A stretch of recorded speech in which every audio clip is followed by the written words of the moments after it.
Hello, I'm Steve Lemons, and I'm reading Matthew chapter 13. Later that same day, Jesus left the house and sat beside the lake. A large crowd soon gathered around him, so he got into a boat. Then he sat there and taught as the people stood on the shore. He told them many stories in the form of parables, such as this one. Listen, a farmer went out to plant some seeds. As he scattered them across his field, some seeds fell on a footpath, and the birds came and ate them. Other seeds fell on shallow soil with underlying rock. The seeds sprouted up quickly, but because the soil was shallow, but the plants soon wither under the hot sun, and since they didn't have deep roots, they died.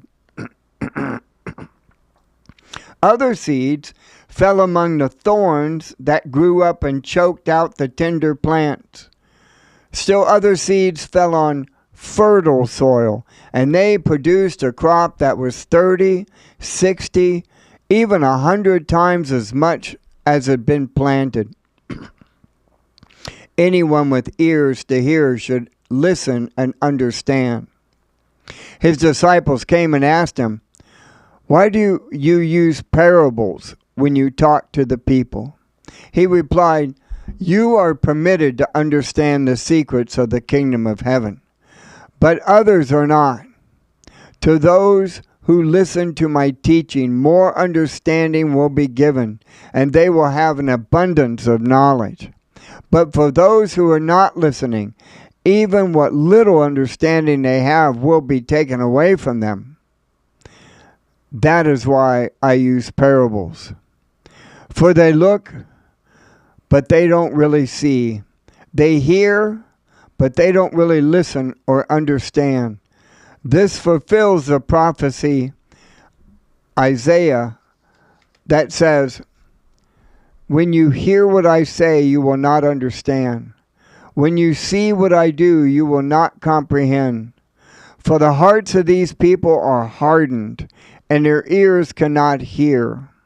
And they have closed their eyes, so their eyes cannot see, and their ears cannot hear, and their hearts cannot understand, and they cannot turn to me and let me heal them.' But blessed are your eyes, because they see, and your ears, because they hear. I tell you the truth. Many prophets and righteous people longed to see what you see, but they didn't see it. And they longed to hear what you hear, but they didn't hear it. Now listen to the explanation of the parable about the farmer planting seeds. The seed that fell on the footpath represents those who hear the message about the kingdom and don't understand it. Then the evil one comes and snatches away the seed that was planted in their hearts. The seed on the rocky soil represents those who hear the message and immediately receive it with joy. But since they don't have deep roots, they didn't last long. They fall away as soon as they have problems or are persecuted for believing God's word. The seed that fell amongst the thorns represents those who hear God's word, but all too quickly the message is crowded out by the worries of this life and the lure of wealth, so no fruit is produced. The seed that fell on the good soil represents those who truly hear and understand God's word and produce a harvest of 30, 60, or even 100 times as much as had been planted. The kingdom of heaven is like a farmer. Here is another story Jesus told. The kingdom of heaven is like a farmer who planted good seed in his field. But that night, as the workers slept, his enemy came in and planted weeds among the wheat, then slipped away. When the crop began to grow and produce grain, the weeds also grew. The farmer's workers went to him and said, "Sir, the field where you planted that good seed is full of weeds. Where did they come from?" "An enemy has done this," the farmer exclaimed. "Should we pull out the weeds?" they asked. "No," he replied. "You'll uproot the wheat if you do. Let both grow together until the harvest. Then I will tell the harvesters to sort out the weeds and tie them into bundles and burn them, and to put the wheat in the barn."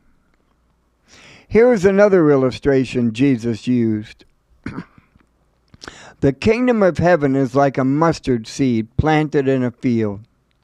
It is the smallest of all seeds, but it becomes the largest of garden plants. It grows into a tree, and birds come and make nests in its branches. Jesus also used this illustration. The kingdom of heaven is like the yeast a woman used in making bread.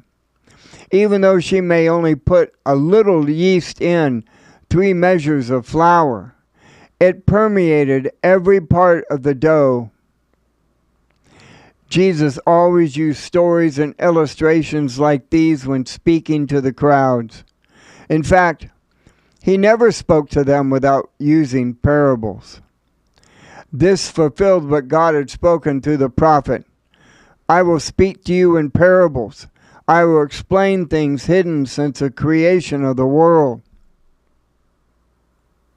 Then, leaving the crowds outside, he went into the house. His disciples said, "Please explain to us the story of the weeds in the field." Jesus replied, "The Son of Man is the farmer who plants the good seed. The field is the world, and the good seed represents the people of the kingdom. The weeds are the people who belong to the evil one.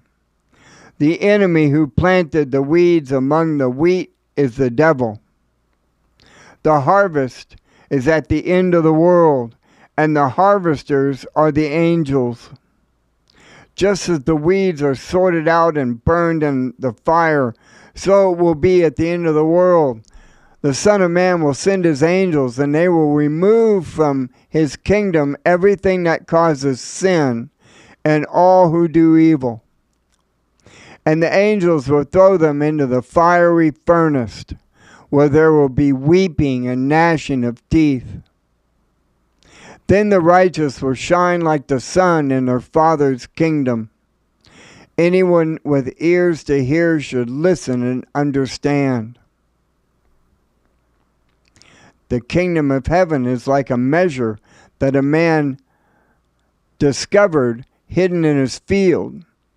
The kingdom of heaven is like a treasure that a man discovered hidden in a field. In his excitement, he hid it again and sold everything he owned to get up enough money to buy the field. Again, the kingdom of heaven is like a merchant on the lookout for choice pearls. When he discovered a pearl of great value, he sold everything he owned and bought it. Again, the kingdom of heaven is like a fishing net that was thrown into the water and caught fish of every kind.